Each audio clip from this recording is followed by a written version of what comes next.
মাটিৰে চিলিমতে শিৱই বাবা তাত এতিয়া বৰ ডেঞ্জাৰ গান গাইছে দেই। ধুনীয়া মোৰ মনত কথা এটা আহিছে কিন্তু দেই। কি বে তোৰ লুতুৰ মাথাটো প্ৰশ্ন আহিছে। মহাদেৱে ভাং খাই পাৰ্বতীক কেনেকে পতাই কেনেকে কণ্ট্ৰল কৰিছিলে বে? ডেঞ্জাৰ প্ৰশ্ন সুধিছে দে। চাবি ধুনীয়া, কালি শিৱৰাত্ৰি বুলি প্ৰসাদ বুলি অলপ ভাবা অলপ খালোঁ আৰু খোৱাৰ পাছত এজনীয়ে যিটো ৰূপ ধাৰণ কৰিলে, মই ক'লো না পাৰ্বতীৰ ওচৰতো এইটো গুণ নাছিলে। এনেকা ৰূপ ধাৰণ কৰিছে না, সেইটো পাৰ্বতীৰ ওচৰতো নাছিলে আৰু ডেঞ্জাৰ। হেল্ল' গৈ আছে ৰ। মহাদেৱক কিন্তু মানিবলগীয়া কথা দেই ধুনীয়া, ডেঞ্জাৰ। দে মই যাওঁ আৰু দে, ক্লাছ চাছ কৰি নাই আৰু।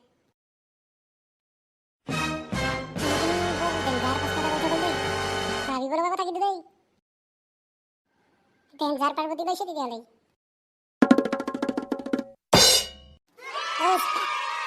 কি ক বাইদেউ যে দিছিলে পানীৰ বিষয়ে ৰচনা লিখি পালি নে তই?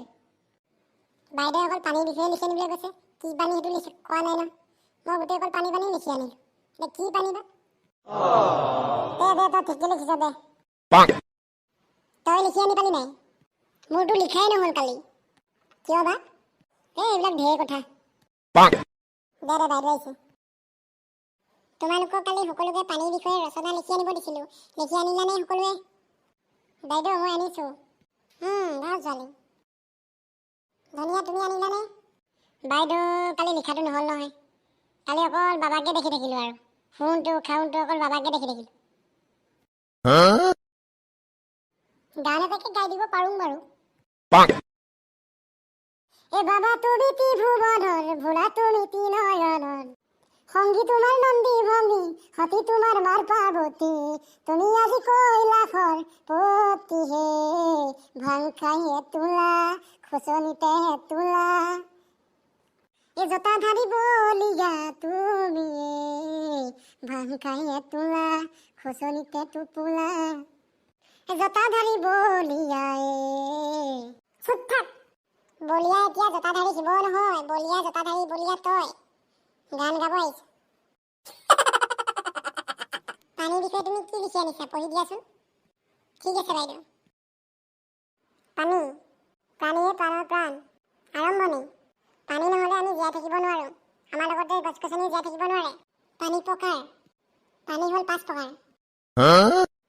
1 নম্বৰ লাল পানী, 2 নম্বৰ গেলা পানী, 3 নম্বৰ ঘোলা পানী, 4 নম্বৰ লেতেৰা পানী, 5 নম্বৰ নদী পানী।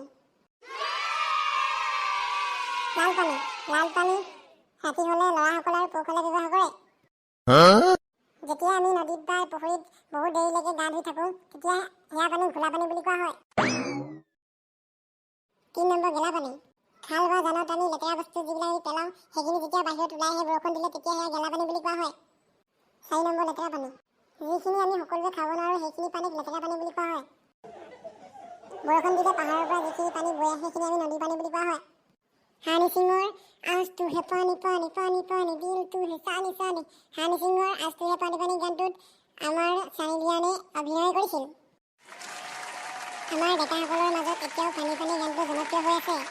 যেতিয়া ইয়াক লাল পানী খোৱা হয়, তেতিয়া হানি সিঙৰ পানী পানী গান গোৱা হয়। আৰু হ'ব তোৰ ৰচনা মই নুশুনো আৰু।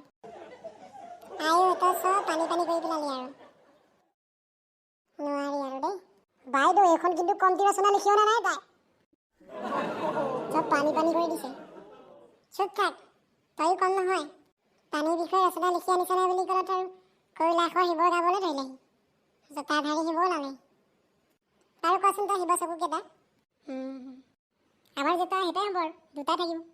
চাই আহিবি কাইলৈ শিৱ চকু কেইটা। ক্লাছটো আজি ইমানতে সামৰণি মাৰিছোঁ দে।